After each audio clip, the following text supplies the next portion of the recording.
St. Mary's Hospital, Paddington, late 1989. The A&E waiting room is full when Anne Glenconner arrives with her son. Henry Tennant is 29 years old. Kaposi's sarcoma, a cancer that in advanced HIV infection produces dark purple lesions across the skin, has spread visibly across his face and body. It's unmistakable in 1989 Britain. Everyone in that waiting room knows what they're looking at. Henry is too ill to sit upright in a chair. His mother lowers herself to the hospital floor so he can rest his head in her lap. Within 10 minutes, the waiting room is empty. Every other patient has stood up and left. Glenconner has told this story across many years, in roughly the same words, without effort to make it more dramatic than it already is. The room clearing itself is the drama, the physical expression of a decade's worth of tabloid panic, government silence, and social terror compressed into a single act of collective retreat in a hospital corridor. A baroness and her dying son left alone on a floor because everyone else in the room was too frightened to stay near them. Princess Margaret had been visiting Henry regularly. She kept visiting after this. Before examining what made that unusual, the documented record on Margaret's household deserves its due. Royal biographer Tom Quinn, whose book, Yes, Ma'am, The Secret Life of Royal Servants, draws on extensive staff testimony, describes Margaret as possessing what he calls a slightly sadistic streak, that she could never really quite believe she needed to change when it came to the people who worked for her. The specific behaviors Quinn records are telling in their smallness.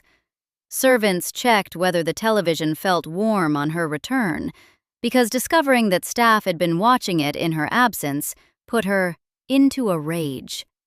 Staff who witnessed arguments between Margaret and Lord Snowdon were reportedly dismissed with, "Shoo shoo, go on, bugger off," cleared from the room like birds from a doorstep.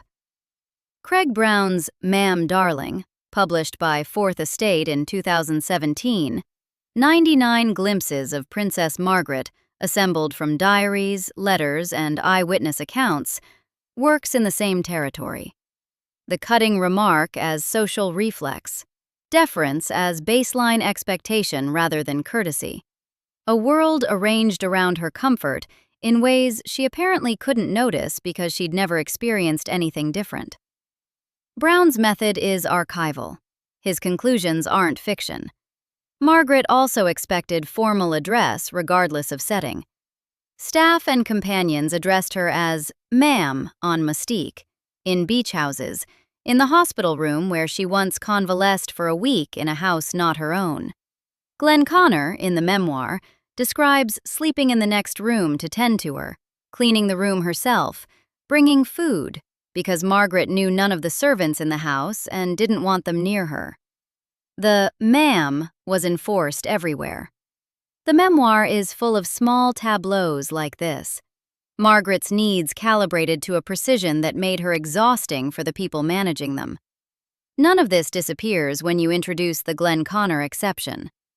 Brown's book provoked Glenconner into writing her own, but her memoir doesn't contest the general portrait. She calls Ma'am Darling that horrible book, and her objection is one of emphasis and omission rather than factual refutation. What she wants acknowledged is that the portrait is incomplete. Anne Glenconner published Lady in Waiting, My Extraordinary Life in the Shadow of the Crown in October 2019 through Hodder and Stoughton in the UK and Hachette Book Group in the US and Canada. It became a New York Times bestseller, was translated into 12 languages, and spent multiple weeks on bestseller lists on both sides of the Atlantic. She wrote it, she told The Guardian, because she was fed up with people writing such horrible things about Princess Margaret. The motivation is declared. The bias is on the surface. The aid section it contains is still worth examining carefully because that material isn't designed to flatter. It's designed to contrast.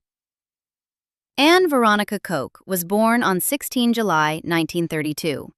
Her father was Thomas Coke, 5th Earl of Leicester, and her childhood home was Holcombe Hall in Norfolk, 25,000 acres of park and farmland, a Palladian house of extraordinary grandeur, with paintings by Rubens and Van Dyck in the Long Gallery, and a stable block the size of a small village. Because she was female, she inherited none of it. When her grandfather died in 1949, the earldom passed to a cousin living in South Africa. The publisher's description of the memoir, drawn from Glenconner's own framing, notes that she was called the greatest disappointment by her family as a daughter unable to inherit. Tatler named her Debutante of the Year in 1950. She married Colin Christopher Paget Tennant in April 1956. In June 1953, Glenconner had served as one of the maids of honor at Queen Elizabeth's coronation in Westminster Abbey, helping carry the 21-foot embroidered train through the ceremony before 8,000 guests, smelling salts tucked into her gloves in case the Queen felt faint. The night before the ceremony, one of the Queen's pages arrived at her lodgings carrying a small red box. Inside was a diamond brooch and a handwritten note from Elizabeth asking her to wear it the following day. Glenconner still has both. Sandringham sits less than 20 miles from Holcombe. Elizabeth and Margaret were visitors to the Coke household across the seasons. Their parents were friends of her parents. The social web was tight from childhood. "We were quite naughty then," Glenconner recalled in a Country Life interview. "Elizabeth always had an eye out for us." The formal lady-in-waiting appointment, made in 1971, was the institutional recognition of a relationship that had been operating informally for decades. The marriage to Colin Tennant brought its own considerable complications. In Whatever Next, published in 2022, Glenconner described domestic violence severe enough to leave her permanently deaf in one ear. Colin was volatile, unfaithful, and financially erratic. He later left his entire estate to his manservant rather than to his family. Through the marriage's worst years, Glenconner describes Margaret as a source of practical support. "She saved my life in a way.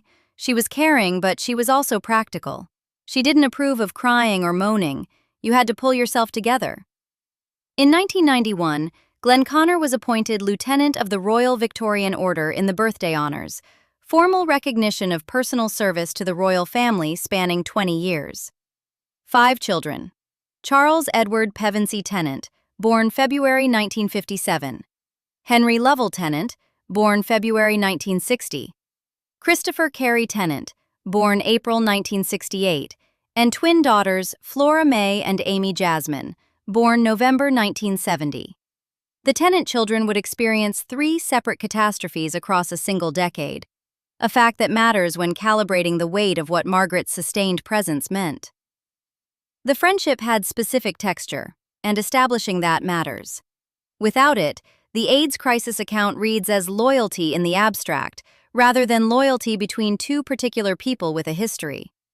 In private, according to the memoir, the formal structure relaxed without quite disappearing. Margaret called her Anne. Glenconner called Margaret Ma'am, regardless of setting. But the form of address didn't describe the actual temperature of the relationship. "That was the point of having a friend as a lady-in-waiting," Glenconner wrote. "Once we were alone, we could laugh. We would roar with laughter." The fire-laying detail appears in multiple sources independently, confirmed in the Wikipedia biography of Anne Tennant and in the Tatler profile. During Margaret's regular visits to Glenconner's Norfolk home, the princess would lay the fires in the grates because Glenconner, in her own phrase, wasn't a girl guide. A member of the royal family performing a domestic task for the person whose formal role was to attend her. The Tatler journalist visiting the Norfolk drawing room notes the log fire burning on a weekday afternoon, the sash windows looking out toward the garden, the accumulated evidence of decades of these visits arranged around the room in photographs. Glenconner describes a violent storm during a transatlantic flight, the plane shaking badly, Glenconner gripping her seat in genuine fear. Margaret patted her hand and offered, in effect, the argument that either they were going to be all right or they weren't. and there was nothing to be done about it either way, so they might as well have another drink. This is framed not as dark comedy, but as genuine comfort, stoicism deployed at exactly the right pitch. When Colin Tennant sold their London home without adequate preparation, leaving Glenconner effectively without a city base, Margaret gave her a room. Glenconner describes her as so easy to live with, which, against the documented record of Margaret's household requirements, is a remarkable phrase. It describes a version of the princess that apparently operated only in specific, trusted contexts, behind closed doors. In 1973, Glenconner and Colin introduced Princess Margaret to Roddy Llewellyn, who became Margaret's companion for the next 8 years, a relationship that contributed to the final breakdown of her marriage to Lord Snowdon, which ended in divorce in 1978. Glenconner's description of the introduction, in the Guardian interview around her second memoir, is characteristically dry. Arranging for Llewellyn's company made her feel as if I was pimping for Princess Margaret. The Crown dramatized this arrangement at length in its later series, to Glenconner's considerable irritation. Her objection was about distortion, not about the basic fact. After Margaret's funeral in February 2002, Queen Elizabeth II sought out Glenconner specifically and thanked her for the introduction. The Queen said Llewellyn had made her really happy. The discomfort Glenconner records is the most useful evidence the memoir contains. She performed tasks she found awkward. She witnessed Margaret's difficult behavior toward others. She understood exactly what she was choosing, and she chose to continue for 31 years. What she received in return, the fires laid, the housing offered, the company sustained through the worst years, is the mechanism of reciprocity that makes the loyalty legible. Britain, in the mid-1980s, was navigating a social panic around AIDS that is difficult to fully recover from historical distance. The first UK AIDS cases were documented in 1981. By 1986, the Thatcher government launched the Dying of Ignorance campaign. Tombstone imagery, iceberg metaphors, and a leaflet delivered to every household in the country.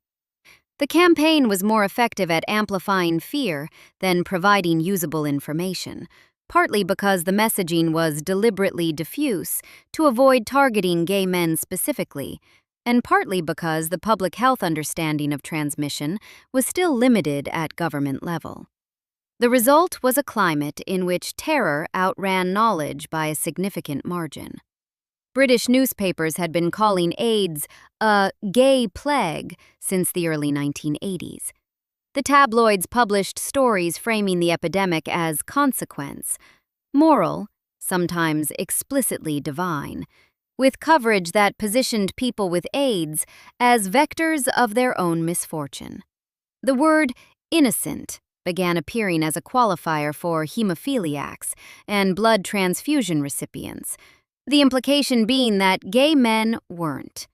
This language was pervasive through the late 1980s. It shaped how ordinary people understood the disease and how they behaved in its presence.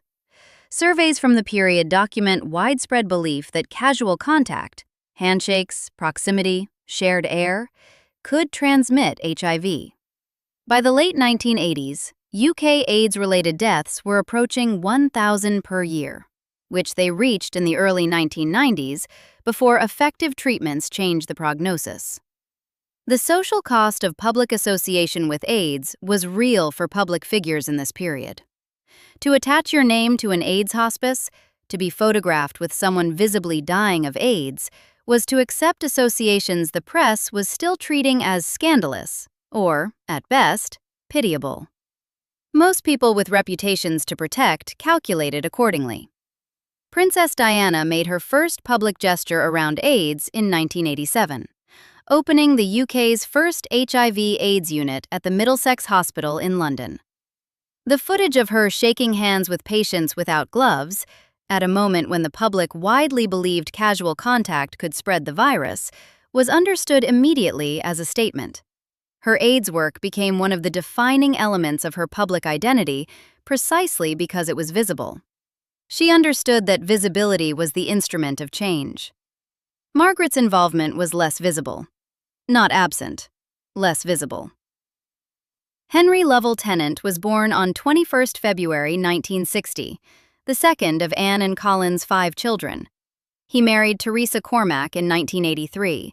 Their son, Ewan Lovell Tennant, was born the same year. The marriage didn't hold. By the mid-1980s, after the couple had separated, Henry came out as gay. In late 1986, he tested HIV positive. Anne Glenconner received this news from Colin while they were on Moustique, shortly before a ball. She has described the moment in her memoir as landing like an obscure nightmare, language reported in the New Yorker profile of her, published in February 2023, in which Rebecca Mead draws on the memoir and extended conversations at Glenconner's Norfolk home. The timing, Caribbean party atmosphere, glamorous surroundings, was the kind of dissonance that doesn't resolve into anything clean. An HIV-positive test in 1986 was a death sentence delivered at uncertain pace. No effective combination therapy existed. The progression from infection to AIDS to death was understood as inexorable. The question was only of duration. For Henry, HIV progressed to AIDS by approximately January 1989. He had roughly 18 months left. By this point, Kaposi's sarcoma had spread to his face and body. He'd lost his hair. The account of the St. Mary's Paddington A&E appears in the Tatler profile from 2020, drawn from Glenconner's memoir. When Henry was really ill, covered in Kaposi's sarcoma, we went to St. Mary's, Paddington, to wait for a bed in the A&E. And he was so ill, I sat on the floor with him so he could put his head in my lap. The place was full when we went in, but within 10 minutes there was nobody else there. They'd all gone.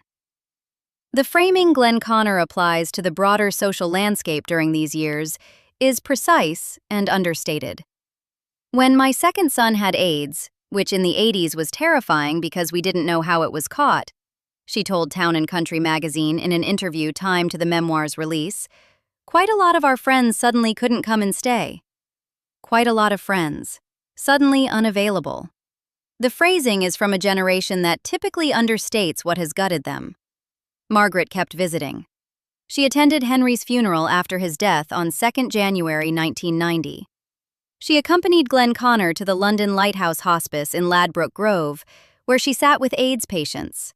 Many of them, as Glenconner describes in multiple interviews, young men dying alone because their parents had rejected them or their partners had died before them. Henry absolutely adored Princess Margaret, Glenconner told Newsweek. When it came to those visits, we never went for the photographers. That is explicitly why Margaret's AIDS work is largely invisible in the historical record. The invisibility was the point. Margaret was, by Glenconner's account, not touchy-feely in a demonstrative public way, but used to make them laugh and talk to them, and was very, very good with them. The emotional register was characteristically Margaret. Practical, unsentimental, present. Glenconner told Country Life that the one thing she could say with certainty was, people were terrified of AIDS then. It was like leprosy, but she would hug Henry. The primary source chain here deserves a direct accounting. Nearly all specific detail about Margaret's personal conduct during Henry's illness comes from Anne Glenconner's memoir and subsequent interviews. Journalists reproduce her testimony. They aren't independent corroborators. Glenconner wrote Lady in Waiting explicitly to counter negative portrayals of Margaret. The account of Margaret's behavior is shaped by that loyalty. That acknowledged, the construction of the account itself is instructive. The detail about the waiting room clearing does not serve hagiography. It establishes how frightening the environment was, which is the only thing that makes Margaret's continued presence meaningful. The admission that friends stopped visiting establishes the baseline from which Margaret's behavior departs. The Kaposi's sarcoma, the hospital floor, the specific texture of the isolation. Glenconner sets the terror before she sets the response, every time. That architecture belongs to contrast, not flattery. Craig Brown's Ma'am Darling, the book that provoked Glenconner's memoir, independently includes a reference, cited in the Evening Standard's review, to obituarists crediting Margaret with visiting AIDS patients long before Diana did. An independent biographer working from different sources reached the same basic conclusion about the pattern of Margaret's AIDS involvement. That doesn't verify every specific detail Glenconner provides, but it confirms the essential character of what happened isn't invented. Multiple reviewers, The Guardian, The Times, Paige Bowers reviewing for an American outlet, specifically identified the chapters on Henry's AIDS and Charlie's hepatitis C as among the most emotionally powerful in the book, and among the most credible. Hugo Vickers, a credible royal biographer with no stake in Glenconner's case for the defense, described the memoir as containing, at last, a genuine portrait of Princess Margaret from one who knew her well. The AIDS section generated enough external interview coverage in People, Town and Country, Country Life, Fox News, Newsweek, and The Guardian across multiple years to establish that Glenconner revisited it consistently, with stable core details, in response to independent questions from multiple journalists. This isn't a single interview assertion she later varied or walked back. No major reviewer has described the memoir as factually invented. The critique is selective emphasis, not fabrication. London Lighthouse opened in 1986, founded by Christopher Spence and John Shine as a user-led HIV/AIDS service. They acquired the former Solomon Wolfson Jewish School building on Lancaster Road in Ladbroke Grove, North Kensington, raising nearly £5 million to convert it into a purpose-built AIDS facility. The residential unit, capable of housing up to 23 inpatients simultaneously, opened in September 1988. At the time of its opening, it was described as the world's largest center for people living with HIV. The building's explicit mandate was to serve those who had been abandoned by mainstream healthcare, by families, by the social structures that had otherwise held. On 23 November 1988, Princess Margaret unveiled the plaque at the official opening ceremony. That date is confirmed in Studio Voltaire's historical archive and corroborated in multiple sources. She is listed formally among the organizations where she served as patron in her Wikipedia biography. Beyond the opening ceremony, Glenconner describes repeated private visits in the years that followed, sitting with patients, talking with them, finding the register that worked. Princess Diana's famous lighthouse visit took place on 20 July 1992, more than 3.5 years after Margaret opened the building. It was filmed and extensively publicized. Diana's approach was theatrical in the best sense. She understood that public visibility was the instrument of challenge to public fear. Her lighthouse visit is now what most people associate with royal engagement on AIDS. Glenconner is accurate when she says Margaret was there before Diana, specifically in relation to the lighthouse. One qualification matters. Diana's first public AIDS gesture, the 1987 handshake at the Middlesex Hospital, technically predates Margaret's November 1988 lighthouse opening by over a year. So Margaret didn't precede Diana's AIDS involvement in the most general sense.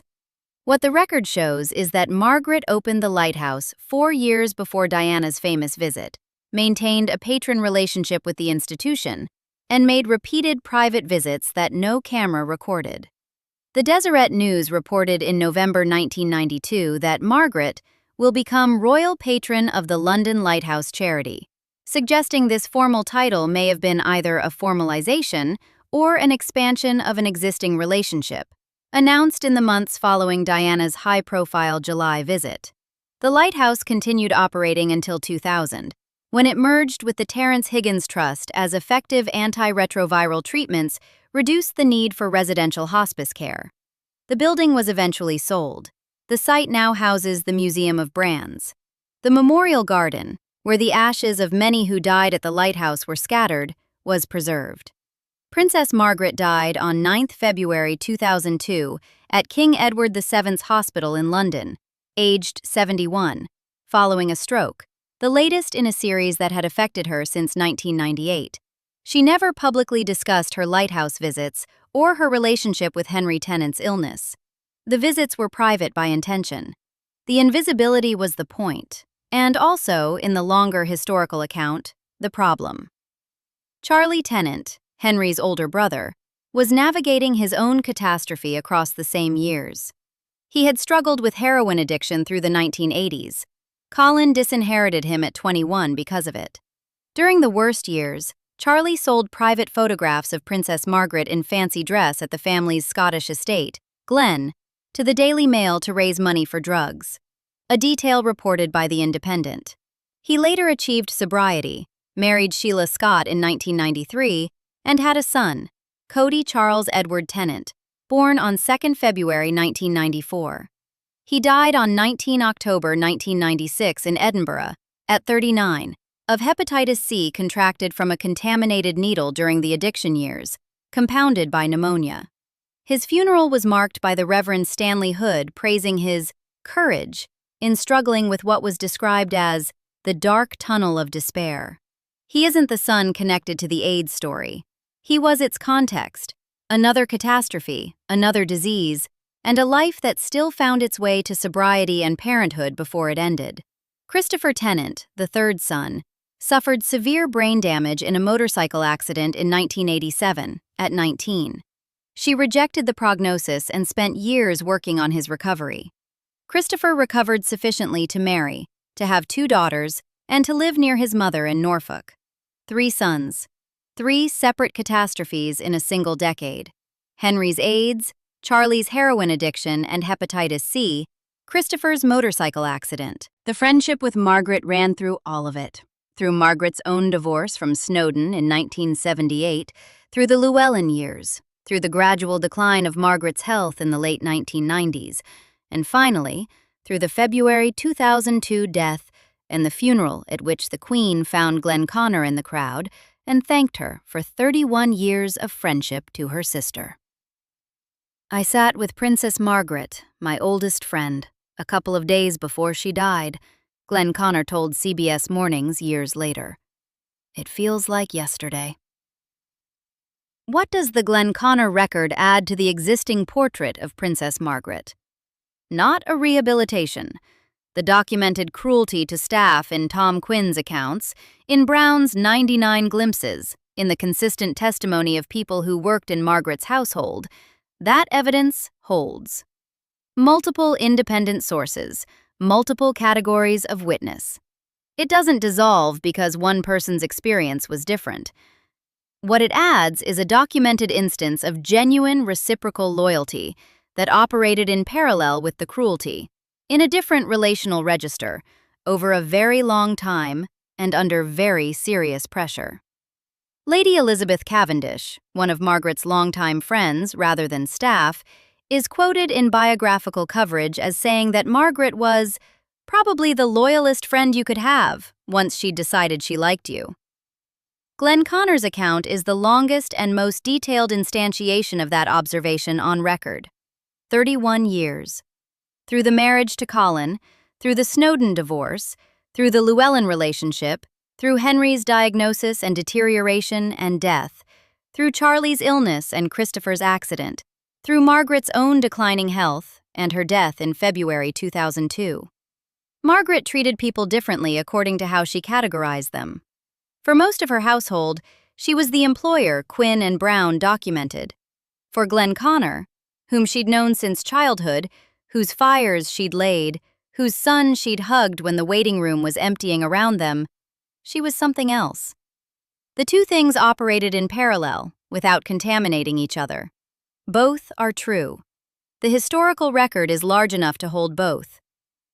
Every household has more than one story. Most of what's been said about Princess Margaret and the people who worked for her is true. The ashtray, the chauffeur she barely spoke to, the ma'am enforced in a beach house. Anne Glenconner's version is true too, and it doesn't cancel the rest out. It just means the woman everyone agrees was difficult to work for was also, to exactly one person, worth staying for. That person spent 31 years at her side. When the worst years came, the diagnosis in late 1986, the empty waiting rooms, the friends who stopped visiting, the death on 2nd January 1990, she didn't find Margaret had retreated. She found her still there. If you want more stories like this one, subscribe.